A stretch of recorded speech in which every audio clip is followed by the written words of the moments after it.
Welcome back to learn K with Deepak, your spoken English motivation और creative ideas partner. तो हमारा आज 12वां टेंस, हम लास्ट का टेंस देखने जा रहे हैं और वो टेंस है फ्यूचर परफेक्ट कंटिन्यूअस टेंस। जी हाँ दोस्तों, हम इस टेंस के affirmative, negative, interrogative negative sentences, उसकी हिंदी आइडेंटिटीज, फार्मूलाज, एग्जाम्पल्स और यूजेस देखेंगे। तो चलिए आज का वीडियो शुरू करते हैं। Future perfect continuous tense affirmative sentence की हिंदी आइडेंटिटी। अफर्मेटिव सेंटेंस की हिंदी वाक्य के अंत में रहा होगा, रही होगी, रहे होंगे, रहा होगा जैसे शब्द आते हैं। फॉर्मूला थोड़ा बड़ा है लेकिन इजी है। फॉर्मूला है subject plus will oblique shall plus have plus been plus V1 plus ING plus object plus since oblique for plus time plus RPS। Will oblique shall का इस्तेमाल तो आप जानते ही हो। मैं एक एग्जांपल लूँगा। मैं सुबह से घर में कहानी लिखते आ रहा हूँगा। I will have been writing a story since morning in home. We के साथ लेंगे, छोटा सेंटेंस लेंगे। हम सुबह से कहानी लिखते आ रहे होंगे। We will have been writing a story since morning. तुम सुबह से कहानी लिखते आ रहे होगे। You will have been writing a story since morning. आप सुबह से कहानी लिखते आ रहे होंगे। You will have been writing a story since morning. वे सुबह से कहानी लिखते आ रहे होंगे। They will have been writing a story since morning. विद्यार्थी सुबह से कहानी लिखते आ रहे होंगे। Students will have been writing a story since morning. वह सुबह से कहानी लिखते आ रहा होगा। He will have been writing a story since morning. वह सुबह से कहानी लिखते आ रही होगी। She will have been writing a story since morning. It will have been writing a story since morning। इस सेंटेंस का अर्थ है वह सुबह से कहानी लिखते आ रहा होगा या रही होगी। न्यूटर जेंडर के लिए इस्तेमाल करना है इट। और एक थर्ड पर्सन सिंगुलर प्रोनाउन लेते हैं। श्याम सुबह से कहानी लिखते आ रहा होगा। Shyam will have been writing a story since morning. तो दोस्तों ये हो गया अफर्मेटिव सेंटेंस।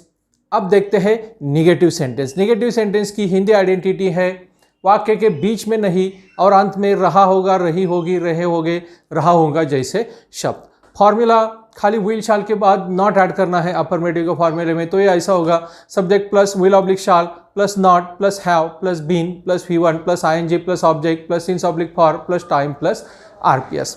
एग्जाम्पल वही लेंगे। मैं सुबह से घर में कहानी नहीं लिखते आ रहा हूँगा। I will not have been writing a story since morning in home. अब छोटा करते हैं थोड़ा सेंटेंस। हम सुबह से कहानी लिखते नहीं आ रहे होंगे। We will not have been writing a story since morning. तुम सुबह से कहानी नहीं लिखते आ रहे होंगे। You will not have been writing a story since morning. आप सुबह से कहानी नहीं लिखते आ रहे होंगे। You will not have been writing a story since morning. वे सुबह से कहानी नहीं लिखते आ रहे होंगे। They will not have been writing a story since morning. विद्यार्थी सुबह से कहानी नहीं लिखते आ रहे होंगे। Students will not have been writing a story since morning. वह सुबह से कहानी नहीं लिखते आ रहा होगा। He will not have been writing a story since morning. वह सुबह से कहानी नहीं लिखते आ रही होगी। She will not have been writing a story since morning. It will not have been writing a story since morning. Shyam सुबह से कहानी नहीं लिखते आ रहा होगा। Shyam will not have been writing a story since morning. तो दोस्तों ये हो गया निगेटिव। अब देखते हैं इंट्रोगेटिव सेंटेंस यानी कि प्रश्नार्थक वाक्य फ्यूचर परफेक्ट कंटिन्यूअस टेंस का। इसकी हिंदी आइडेंटिटी है वाक्य की शुरुआत में क्या और अंत में रहा होगा, रही होगी, रहे होंगे, रहा होगा प्लस क्वेश्चन मार्क। फॉर्मूला खाली अफर्मेटिव सेंटेंस के फॉर्मूले में विल शाल बाहर आता है और सब्जेक्ट अंदर जाता है। फॉर्मूला इस प्रकार होगा will oblique shall plus subject plus have plus been plus V1 plus ING plus object plus since oblique for plus time plus RPS plus question mark. वाक्य वही लेंगे। क्या मैं सुबह से घर में कहानी लिखते आ रहा होऊंगा। Will I have been writing a story since morning in home, question mark आएगा। अब थोड़ा छोटा सेंटेंस लेते हैं। क्या हम सुबह से कहानी लिखते आ रहे होंगे। Will we have been writing a story since morning?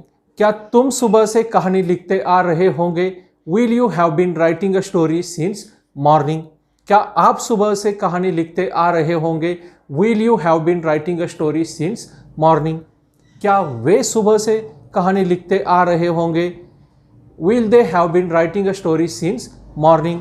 क्या विद्यार्थी सुबह से कहानी लिखते आ रहे होंगे? Will students have been writing a story since morning?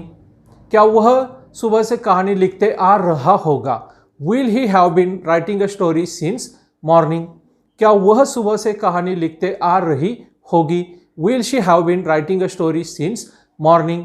Will it have been writing a story since morning? क्या श्याम सुबह से कहानी लिखते आ रहा होगा? Will Sam have been writing a story since morning? तो यह हो गया इंट्रोगेटिव सेंटेंस। अब इसका इंट्रोगेटिव निगेटिव सेंटेंस देखते हैं। आइडेंटिटी है हिंदी में वाक्य की शुरुआत में क्या, बीच में नहीं और अंत में रहा होगा, रही होगी, रहे होगे, रहा होगा जैसे शब्द। फॉर्मूला है will oblique shall plus subject plus not plus have plus been plus V1 plus ING plus object plus since oblique for plus time plus RPS plus question mark. वाक्य वही लेंगे, क्या मैं सुबह से घर में कहानी नहीं लिखते आ रहा हूँगा? Will I not have been writing a story since morning in home question mark. थोड़ा छोटा लेते हैं बाकी सेंटेंस के लिए। क्या हम सुबह से कहानी नहीं लिखते आ रहे होंगे? Will we not have been writing a story since morning? क्या तुम सुबह से कहानी नहीं लिखते आ रहे होगे? Will you not have been writing a story since morning? क्या आप सुबह से कहानी नहीं लिखते आ रहे होंगे? Will you not have been writing a story since morning? क्या वे सुबह से कहानी नहीं लिखते आ रहे होंगे? Will they not have been writing a story since morning? क्या विद्यार्थी सुबह से कहानी नहीं लिखते आ रहे होंगे? Will students not have been writing a story since morning? क्या वह सुबह से कहानी नहीं लिखते आ रहा होगा? Will he not have been writing a story since morning? क्या वह सुबह से कहानी नहीं लिखते आ रही होगी? Will she not have been writing a story since morning? Will it not have been writing a story since morning?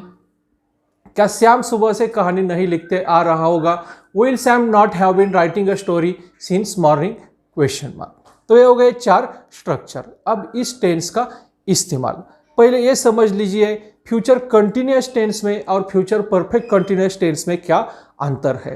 Future continuous tense थोड़ी देर के लिए होने वाली क्रिया के लिए इस्तेमाल होता है, जैसे I will be watching TV, थोड़ी देर के लिए है। लेकिन लगातार समय आ गया कि मैं 4 घंटों से टीवी देखते आ रहा होऊंगा, तो फ्यूचर परफेक्ट कंटिन्यूअस टेंस बन जाता है। जब कंटिन्यूअस टाइम आता है, I will have been watching TV for 4 hours. तो ये अंतर है फ्यूचर कंटिन्यूअस और फ्यूचर परफेक्ट कंटिन्यूअस में। और फ्यूचर परफेक्ट कंटिन्यूअस बहुत ही रेयरली इस्तेमाल होता है, ना के बराबर इस्तेमाल होता है, पर इस्तेमाल इस चीज़ के लिए होता है कि भविष्य में बहुत देर में के लिए होने वाली क्रिया के लिए ये काल इस्तेमाल करना है। जैसे it will have been raining since June, जून से बारिश होते आ रही होगी। तो दोस्तों ये हो गया फ्यूचर परफेक्ट कंटिन्यूअस टेंस, उसकी Hindi identities, formulas, examples, uses. उम्मीद है आपको ये वीडियो अच्छा लगा होगा। अच्छा लगा है तो इसे लाइक, शेयर, सब्सक्राइब कीजिए। स्पोकन इंग्लिश और मोटिवेशन के लिए और जानने के लिए हमारी वेबसाइट learnhatke.com को विजिट कीजिए। तो मिलते हैं अगले वीडियो में, तब तक के लिए जय हिंद, जय भारत।